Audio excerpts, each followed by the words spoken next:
There is one question that emerges over and over again in the spiritual life. What's holier, to pray or to work? To be involved in the world with all its pains and troubles, or to withdraw from it to meditate on the next one? The desert monastics of the 2nd century had a very clear and cogent answer to that question.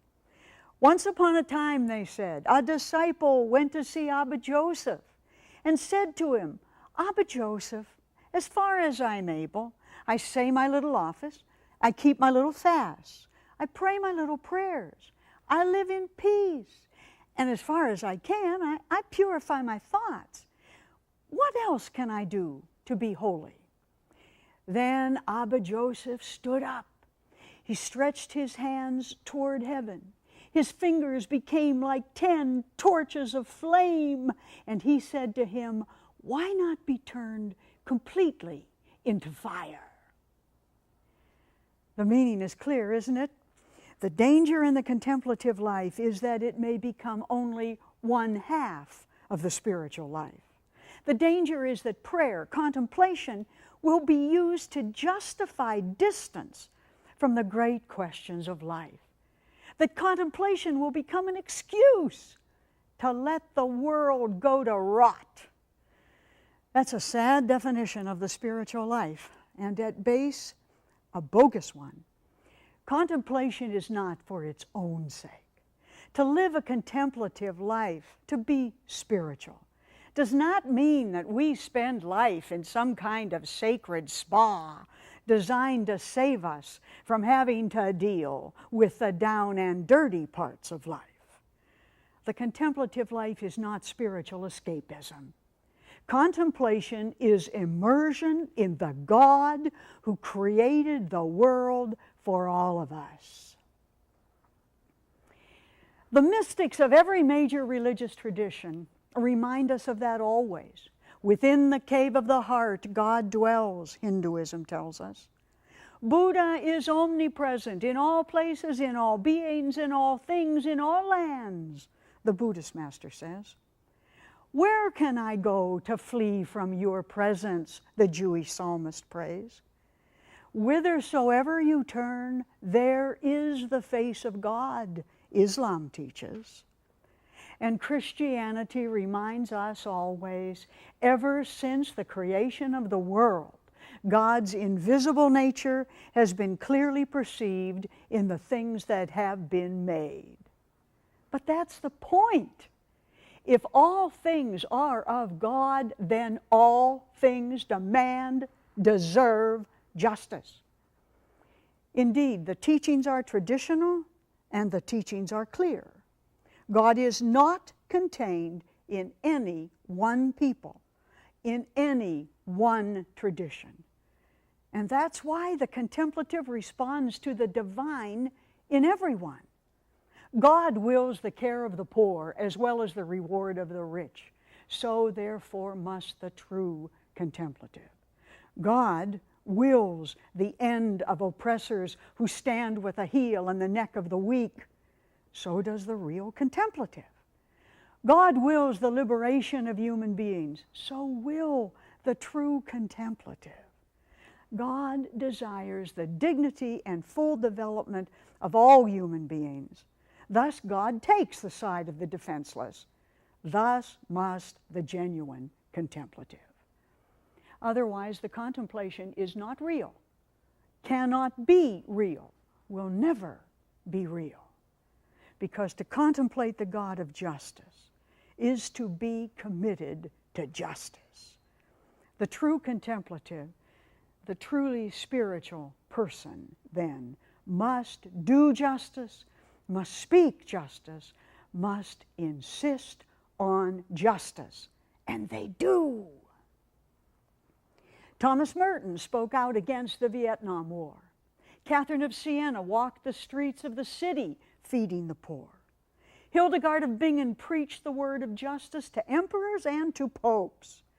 Charles de Foucault lived among the poor and accepted the enemy. Benedict of Nursia sheltered strangers and educated peasants. And so must we do whatever justice must be done in our own time if we claim to be serious about really sinking into the heart of God. A spiritual path that does not lead to a living commitment to the coming of the will of God everywhere, for everyone, is no path at all. It is at best a pious morass, a dead end on the way to God. Contemplation is a change in consciousness. It brings us to see beyond boundaries, beyond denominations, beyond doctrines, dogmas, and institutional self-interest, straight into the face of a mothering God from whom comes all the life that comes.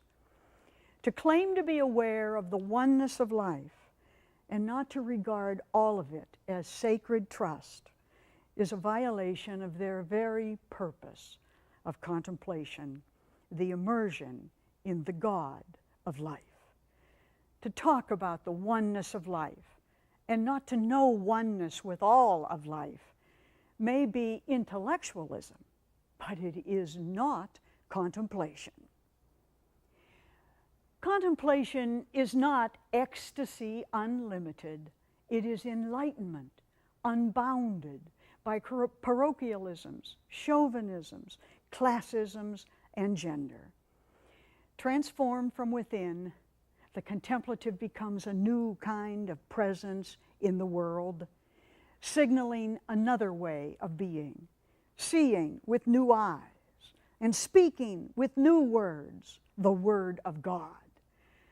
The contemplative can never again be a complacent participant in an oppressive system. From contemplation comes not only the consciousness of the universal connectedness of life, but the courage to model it as well. Those who have no flame in their hearts for justice, no consciousness of responsibility for the reign of God, no raging commitment to human community, may indeed be seeking God. But make no mistake, God is still at best only an idea to them, not a reality. Indeed, contemplation is a very dangerous activity. It not only brings us face to face with God, it brings us as well face to face with the world, face to face with the self. And then, of course, something must be done. Nothing stays the same once we have found the God within. We become new people, and in the doing, see everything around us newly, too. We become connected to everything, to everyone. We carry the world in our hearts, the oppression of all peoples, the suffering of our friends, the burdens of our enemies, the raping of the earth, the hunger of the starving, the joy of every laughing child. The zeal for justice consumes us. Then action and prayer are one. Zeal, defined as the burning point in Greek, has to do with caring enough about something to make being born worthwhile. To be contemplative, to be a really spiritual person, we must have zeal for the God of justice and love. We must be consumed with zeal, not only for God, but for everything God created. There is no clearer sign of contemplation. Then and only then is our own zeal, our desire to do right, to do good, safe to unleash upon the world. Remember, Abba Lot went to see Abba Joseph and said to him, "What else can I do to become holy?" And Abba Joseph stood up, stretched his hands toward heaven. His fingers became like 10 torches of flame, and he said to him, "Why not be turned completely into fire?" What's the relationship between contemplation and action? The same as the relationship between flame and the fire. Clearly, it is to be turned completely into fire.